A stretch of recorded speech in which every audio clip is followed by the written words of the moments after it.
got some more here. I'm going to go off script just a moment because I was so inspired by everyone who spoke. And I don't know if Caroline's still here, but I am a professor of teacher education. So I spend a lot of time in schools watching student teachers. And I was at a school not too far away, and a librarian was telling the students that any mom could come in and take Captain Underpants off the shelf. And she was trying to explain, the removal of books. So these were fifth graders, predominantly children of color, and one of them said, "What, Mom?" And without hesitation, the fifth graders went, "Karen, Karen, Karen." And I thought, the other party doesn't want us talking about race. Kids know about race, right? And so there's nothing that we shouldn't be able to talk about with our children. In addition to my day job as a college professor, I am a proud member of AFT, the American Federation for Teachers, a national union that represents those of us who work in schools, from pre-K to university, as well as healthcare professionals like nurses and all public workers. If you are a friend of public schools or nurses, please join me, because there is a war right now, right here, especially in Wilmington, right, in North Carolina, against female-dominated professions. And there's a continued initiative to annihilate our public schools. I get this all the time. So why would anyone really want to dismantle public schools? Education. True, right? But also Phil Berger, who I ran against, and those who cower before him. He does not believe that every child deserves a high-quality education, period. The person who beat me for superintendent, who's there now, her first act was to take out the words systemic racism, racial discrimination, and gender identity out of the social studies standards. It was the first thing she did. They want to privatize education and educate only those who have, and oppress those children whose families have not. Privatization strategy like the voucher system is segregating our schools and making a profit at the expense of our children.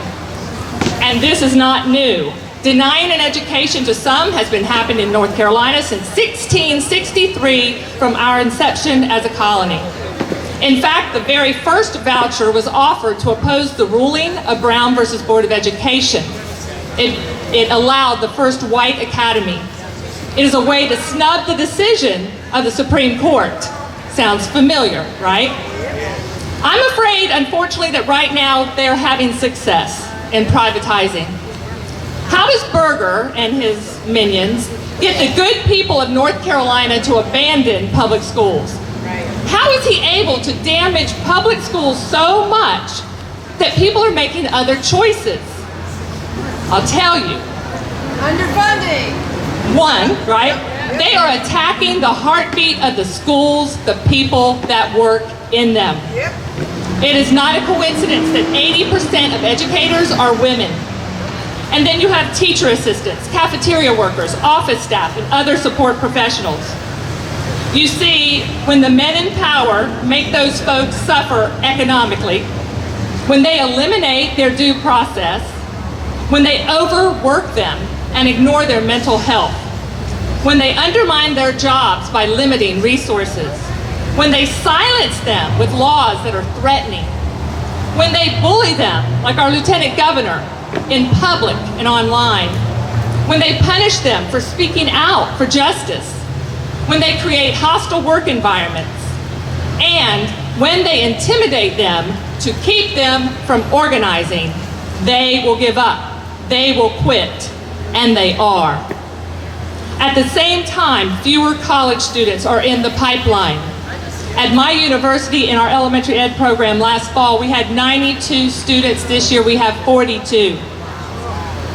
Yes, we have a teacher shortage, we have a burgeoning crisis, but it did not happen by accident. It is intentional. It is the work of our General Assembly leadership and the leadership at our Department of Public Instruction and our Board of Governors. I know this is bad news, but it is reversible. In fact, we have a rainy day fund in North Carolina's Treasury of over $7 billion. I thought it was 6. I asked Representative Morey, she said 7, but who's counting? Guess what? It's freaking raining in the schools. More than $7 billion hidden under Berger's mattress, and he has no trouble sleeping at night. Simultaneously, the Supreme Court, as you probably know, has ruled that Berger and Moore, who are the plaintiffs, or the defendants, must give more than $1 billion to the schools immediately. Yeah, but they're refusing. From Supreme Court voted that? That's right. Well, the Supreme Court's working on it right now. Right, yeah. The new Supreme Court. Men like Berger say teaching is a great job for a wife. Well, really? Because I'm not one, and neither are thousands of my colleagues. We are mothers who pay our own bills, rent the roof over our head, pay for health care, pay for child care. We are women who only make 83 cents to a man's dollar. And while only 20%, a small group of teachers are male, half of the principals in the U.S. are men. Public education in North Carolina deserves support and strategic planning to become a beacon for other states like we once were. We've been the education state, and many of us experienced here know that and remember that. We must turn the ship around. We must take care of the men and women in our public schools. We must create learning spaces that attract the best and brightest of the next generation to our profession. We must stop the ridiculous oversight and overreach of the leadership and trust our teachers to use their professional expertise in the classroom. We must drown out the noise from the fringe. Those who fight wearing masks, they ban books, they fear true history being taught, they silence teachers.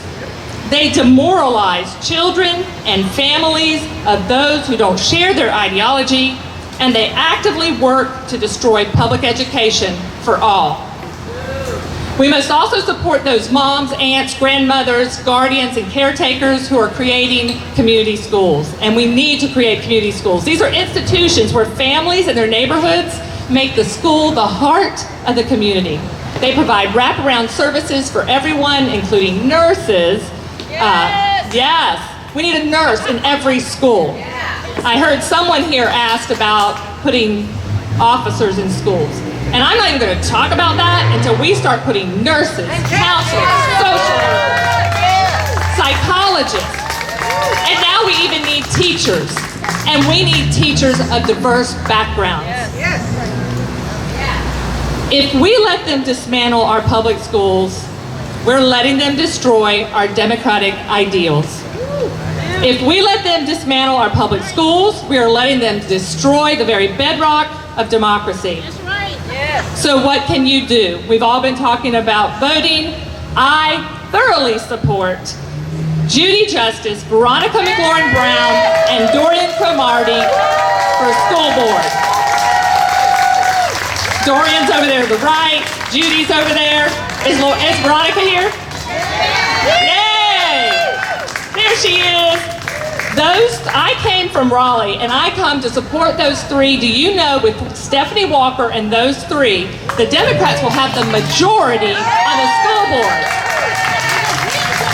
Folks, the school board hires and fires your superintendent. They develop the curriculum. They support or don't support teachers. You have to get those three in the school board. When you vote for pro-public education candidates, and that's what I tell people on both sides, look at people who support pro-public education. Did you know that 9.5 million more women voted in 2020 than men? We have that power. Voting is not enough. I've already heard people say it. Tell your friends, your family, your neighbors. I even included my dentist, but tell everyone. It's not that hard. Call them, leave them a note in their mailbox, give them an email. And then finally, Sonia said, I'm leveraging the experiences and the people and networks I've met to organize educators, and they're afraid. I know we have an existing union in North Carolina.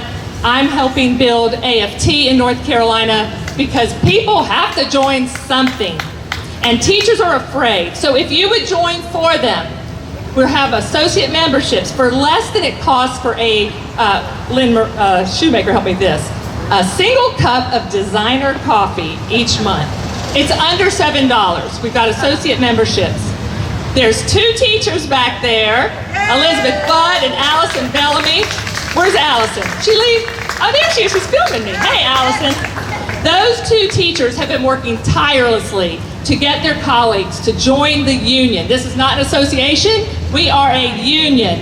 We will sit with AFL-CIO. We will have partners in Wilmington.